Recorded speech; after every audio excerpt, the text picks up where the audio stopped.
முருகனிடம் கேட்ட வரம் கிடைக்க வேண்டுமா சொந்தங்களே? இப்படி விரதம் இருந்து பாருங்க. அனைவருக்கும் அன்பு வணக்கங்கள். அனைத்து தெய்வங்களும் ஒன்றான வடிவம் முருகப்பெருமான் என புராணங்களில் சொல்லப்பட்டிருக்கிறது. திருமணம், நோய், குழந்தை, பகை, கடன், வேலை என வாழ்க்கையில் எந்த விதமான பிரச்சனை கஷ்டமாக இருந்தாலும் கந்த கடவுளை, அந்த வேலனை நம்பி வழிபட்டால் வந்த வினையும் இனி வருகின்ற வல்வினைகளும் இருந்த இடம் தெரியாமல் ஓடிவிடும் என அருணகிரிநாதர் தனது திருப்புகழில் கூறியிருக்கிறார். அதாவது தகப்பன் சுவாமி என பெயர் பெற்ற முருகப்பெருமான் நமக்கு தந்தையாகவும் தாயாகவும் இருந்து காப்பார் என்பது பக்தர்களுடைய நம்பிக்கை. நம்பினார் கெடுவதில்லை என்பார்கள். அதுபோல் முருகப்பெருமான் மீது நம்பிக்கை வைத்து சில குறிப்பிட்ட விதிமுறைகளை பின்பற்றி விரதமிருந்து வழிபட்டால் நாம் என்ன வரம் வேண்டும் என்று கேட்டாலும் முருகன் நிச்சயம் தருவார் என ஆன்றோர்களும் பக்தர்களும் பலர் உறுதியாக சொல்கிறார்கள். ஆனால் இந்த விரதத்தை அனைவராலும் தொடர்ந்து கடைபிடிக்க முடியாது என சொல்லப்படுகிறது.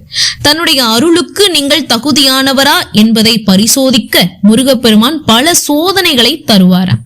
இந்த சோதனைகளில் வெல்பவர்கள் மட்டுமே முருகனின் முழு அருளையும் பெற முடியும். தமிழ் கடவுளா முருகப்பெருமானுக்கு 3 விதமான விரதங்கள் இருக்கப்படுவது வழக்கம்.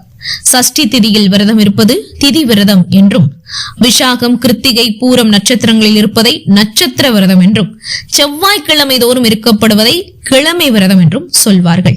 வளர்பிறை, தேய்பிறை என மாதத்திற்கு 2 சஷ்டி திதிகள் வரும்.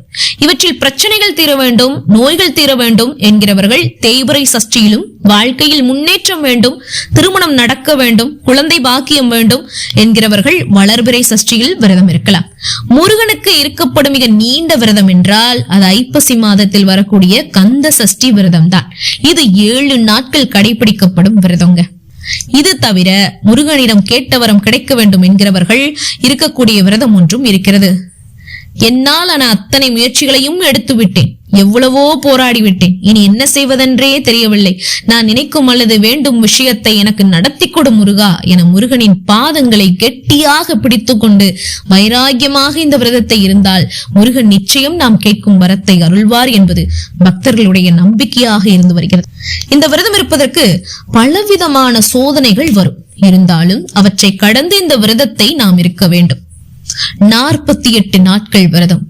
ஏன்? பொதுவாக சபரிமலை ஐயப்பனுக்குத்தான் 48 நாட்கள் மாலை அணிந்து ஒரு மண்டலம் விரதம் இருப்பார்கள். 9 கிரகங்கள், 27 நட்சத்திரங்கள், 12 ராசிகள் ஆகியவற்றை உள்ளடக்கியதுதான் இந்த 48 நாள் விரதம். அனைத்து கிரகங்களும், அனைத்து நட்சத்திரங்களும், ராசிகளும் முருகப்பெருமானுக்குள் அடக்கம் என்பார்கள்.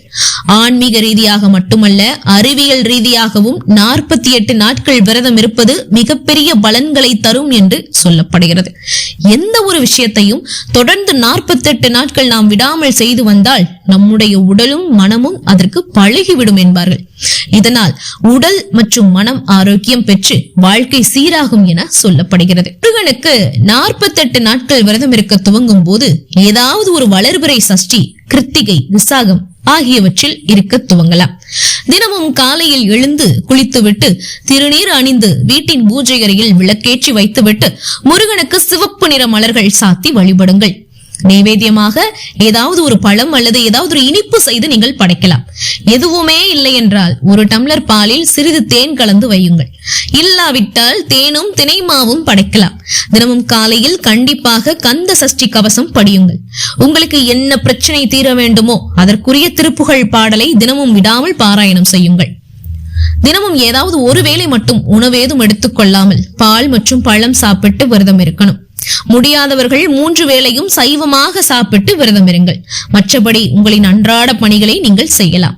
பெண்கள் மாதவிடாய் வரும் நாட்களில் மட்டும் விரதம் இருப்பதை தவிர்த்து மற்ற நாட்களில் இருக்கலாம். மாதவிடாய் முடிந்த அடுத்த நாளிலிருந்து நீங்கள் விரதத்தை துவக்கினால் தொடர்ந்து 27 அல்லது 28 நாட்கள் விரதம் இருக்கலாம்.